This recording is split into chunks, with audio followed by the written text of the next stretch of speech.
Hello, good morning everyone. এখন আমি বাড়ি থেকে যাচ্ছি শ্বশুর বাড়িতে, আর আছি রাস্তাতে।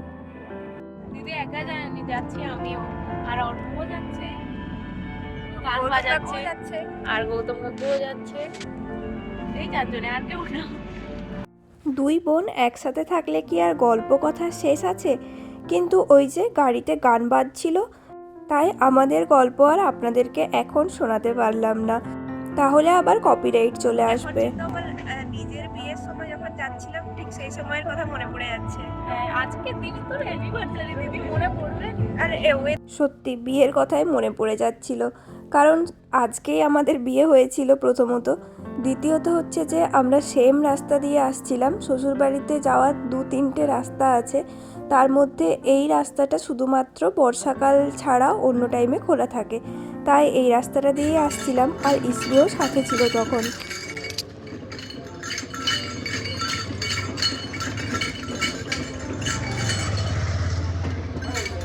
বেশ ভালোই রোদ আর গরম পড়ে গেছে, তাই রাস্তায় যেতে যেতে এই আখের রস দেওয়া এক কাকুকে দেখতে পেলাম। তো তার কাছে দাঁড়িয়ে পড়লাম আখের রস খাওয়ার জন্যে। এইসব তো আমাদের ওখানে দেখাই যায় না, আর এত সুন্দর টাটকা জিনিস কোথায় আর পাওয়া যায়। তাই এই সমস্ত টাটকা জিনিস পেতে হলে অবশ্যই ফিরে আসতে হবে আপনাকে আমাদের এই দেশেই।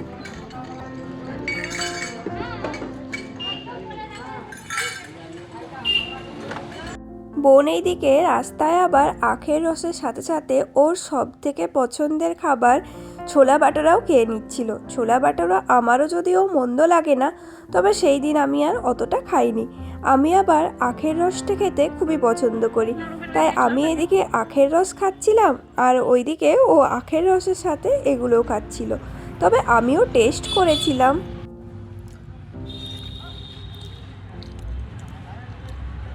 খাচ্ছে সাথে আবার লোভও দেখাচ্ছে। এই ছোলা বাটোরাটা ওখানে মনে হয় এক প্লেটের দাম নেবে 30 টাকা, যেটা এখানে ভাবা একেবারেই অসম্ভব ব্যাপার। তবে খেতে কিন্তু বেশ অসাধারণ ছিল। আর আখের রসটাতে দেখলাম কোনো চিনি টিনি মেশায়নি, কিন্তু আখগুলোই এতটা মিষ্টি যে মুখে লেগে থাকার মতো। দেখি টাকা কেমন লাগছে? দারুণ। কতদিন পর যে বাইরের একটু ছোলা বাটোরা খাচ্ছি রে। আহারে, যখন বাঁকুড়া যেতিস তখন তো প্রত্যেক দিনই খেতিস। তো কানেরটা তো বেশ ভালো লাগছে। হ্যাঁ, তুই দিয়েছিস। তাই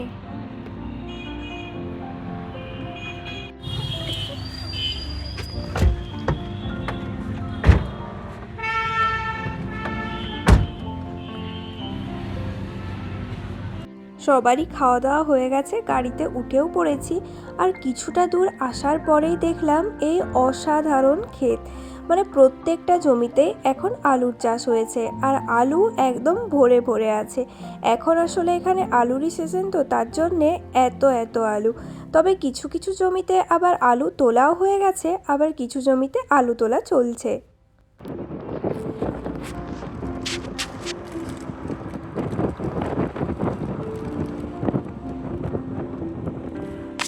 প্রায় 2.5 থেকে 3 ঘন্টার রাস্তা অতিক্রম করে অবশেষে গন্তব্যস্থলে এসে পৌঁছালাম। আর 5 থেকে 10 মিনিটের মধ্যেই আমি শ্বশুরবাড়িতে পৌঁছে যাব। আজকে তো আমাদের অ্যানিভার্সারি ছিল, যার জন্যে এখানে ওই অ্যানিভার্সারি সেলিব্রেট করাই হচ্ছিল। তো আসার পরে ছটপট করে স্নান করে কোনো রকমে রেডি হয়ে এলাম।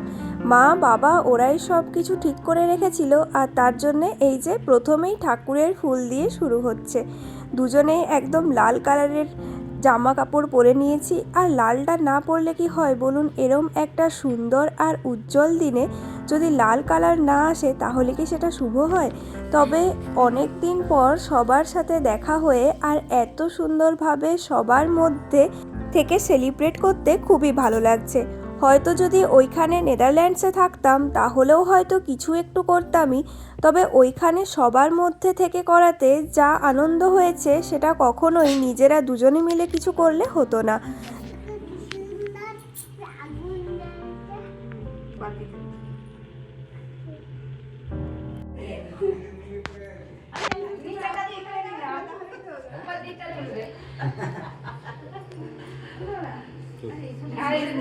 আমরা তো এখানে রেডি হয়ে দাঁড়িয়েই ছিলাম, তবে বাবা আবার সিরিয়াল দেখছিল। সে কিছুতেই তো আসছে না, তাই এত জোরে ডাক দিয়েছি সে আসতে বাধ্যই হয়েছে। আর মানা হচ্ছে সব থেকে ছোট্ট সদস্য আজকের এই সেলিব্রেশনের মধ্যে। আর মানা এত কিউট, এত ভালো করে কথা বলে যে ওর সাথে কথা বললে যে ঘন্টার পর ঘন্টা সময় কি করে পেরিয়ে যাবে সেটাই বুঝতে পারবেন না। এখানে সব কাকিমারা আছে আর সাথে বাবা, ভাই, বোন সবাই মিলে একসাথে বেশ ভালোই মজা হলো।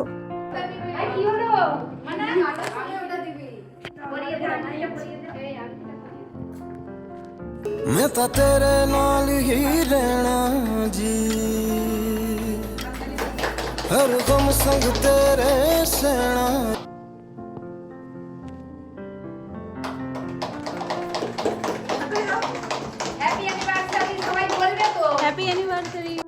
চলুন এরপরে তাহলে কেক কাটার পালা। কেকটা কেটে ফেলি আর সবাইকে একটু একটু করে দিয়ে দিই।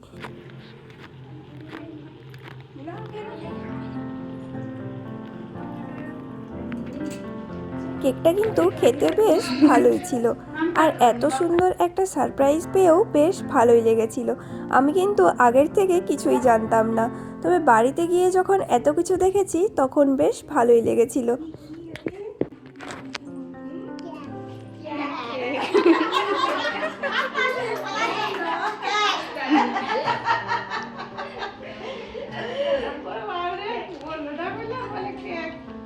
পরিবারের সাথে কাটানো প্রত্যেকটা দিনই অনেক বেশি স্পেশাল হয়ে যায়, সেটা ছোট ওকেশন হোক বা বড়। সবার সাথে একসাথে থাকলেই যেন হাসিতে আড্ডায় প্রত্যেকটা দিন রঙিনের থেকেও আরও অনেক বেশি রঙিন হয়ে যায়।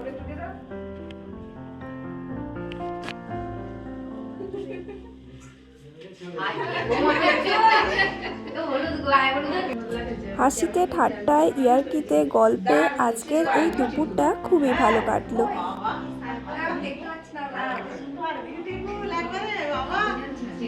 এরপরে কিন্তু খাওয়া দাওয়ার পালা। সবার তো কেক খাওয়া হয়ে গেল, এরপর চলুন তাহলে আমরা দুপুরের খাবার খাওয়ার জন্য বসে পড়ি। বাড়ি থেকে ভাই, বোন, গৌতম কাকু ওরা এসেছিল, আমিও ওদের সাথে খেতে বসে পড়ব। আর ওর যেহেতু অফিস ছিল তাই ও আগেই খেয়ে অফিসে বসে পড়েছে।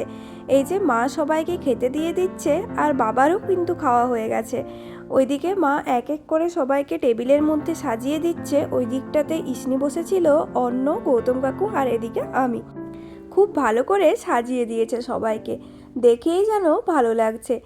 আজকে তাহলে আমাদের দুপুরের মেনুতে আছে ভাত, ডাল, 5 রকমের ভাজা, আলু ভাজা, শাক ভাজা, পটল ভাজা, তরকারি, সাথে চিংড়ি মাছের মালাইকারি, চিকেন কষা, মাছ, চাটনি, পাঁপড়, মিষ্টি আর দই।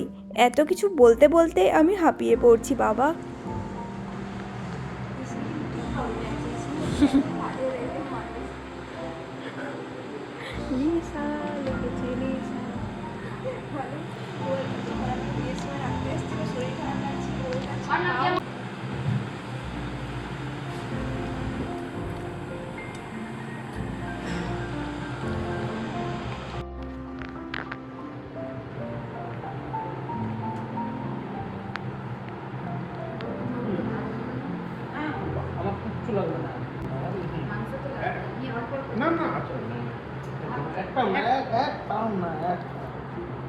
দুপুরের খাওয়া দাওয়া তো মিটে গেছে, আর এইদিকে আজকে তাহলে মিষ্টি মুখ করতে করতে ভিডিওটা শেষ করছি।